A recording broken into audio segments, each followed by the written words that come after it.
Cyprus News by FinancialMirror.tv. The influx of 834 Iranians to Cyprus during the Nowruz Iranian New Year celebrations in mid-March helped boost last month's tourism figures, but also led to 15 property deals where Iranian nationals snapped up bargains in Cyprus. Commerce, Industry and Tourism Minister Antonis Paschalidis said he has information that negotiations are underway for a further 20 properties to be sold to Iranian nationals. Reliable sources have also told the Financial Mirror that according to an unofficial understanding, Iranians buying property worth at least €300,000 will be eligible to receive a residency permit in Cyprus. Such a practice, if implemented, will help increase the number of Iranians abandoning Dubai and shifting their investments to Cyprus, as a valid residency permit of Cyprus would allow them easier travel to the rest of the EU. Limassol's Tiffany Mall, the largest shopping complex in Cyprus, will open to the public on May the 30th.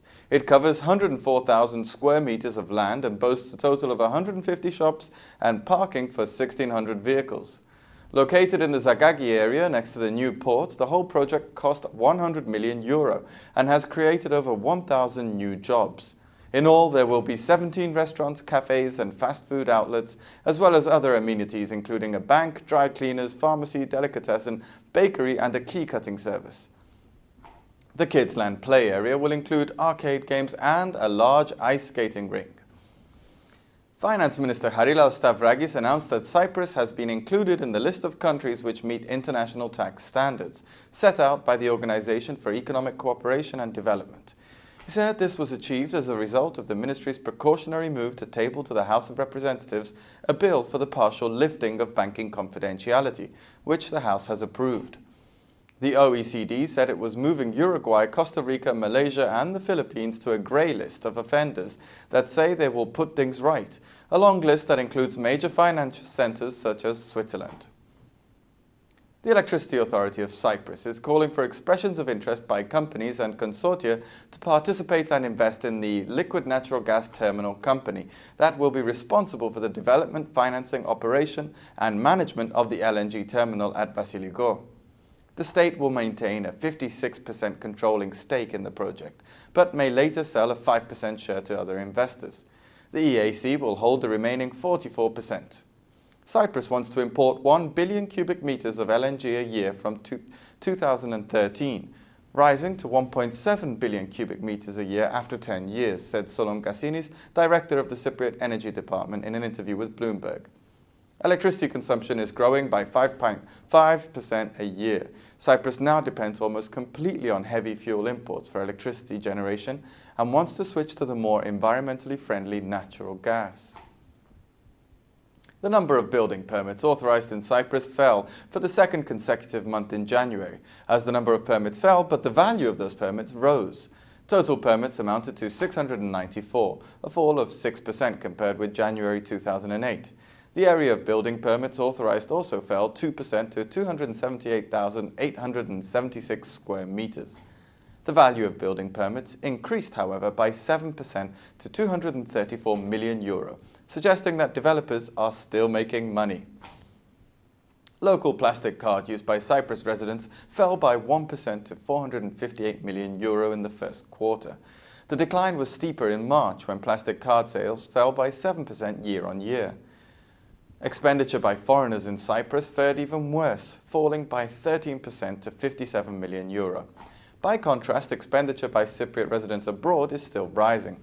Residents of Cyprus spent €245.2 million abroad in the first quarter, a rise of 13% compared with the same period of 2008. Meanwhile, JCC, the credit card processing consortium, reported that Turkish Cypriots spent €3.8 million using cards in the southern part of Cyprus during the first 3 months of the year. The most popular item was supermarkets, followed by clothing and do-it-yourself items. Meanwhile, Greek Cypriots spent €1.6 million in the occupied areas. Most spending by Greek Cypriots was on entertainment.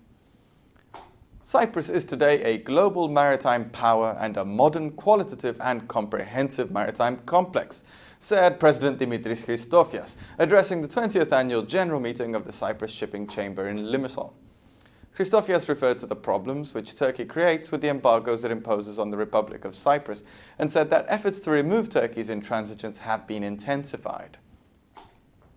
The leading fruit drinks maker, KEAN, celebrates its 60th anniversary this year, taking on new challenges in the local and international markets, where exports have risen in recent years to 30–40% of their output. Kikul Lakotsapa, chairman of the family-run company, said that exports to 32 countries are now focused in two areas: ready products and raw materials.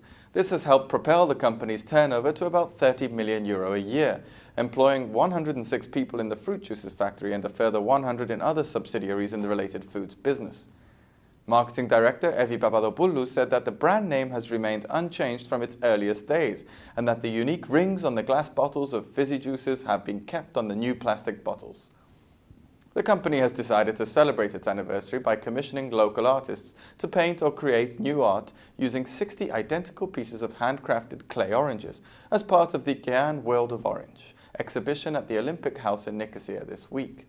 The exhibition will later do the rounds of Cyprus, and all 60 pieces will be auctioned at the end of the year, with proceeds going to 3 local charities: Europa Donna, St. Stephanus Home for Mentally Handicapped People, and the Child Welfare Association. Thanks for watching FinancialMirror.tv.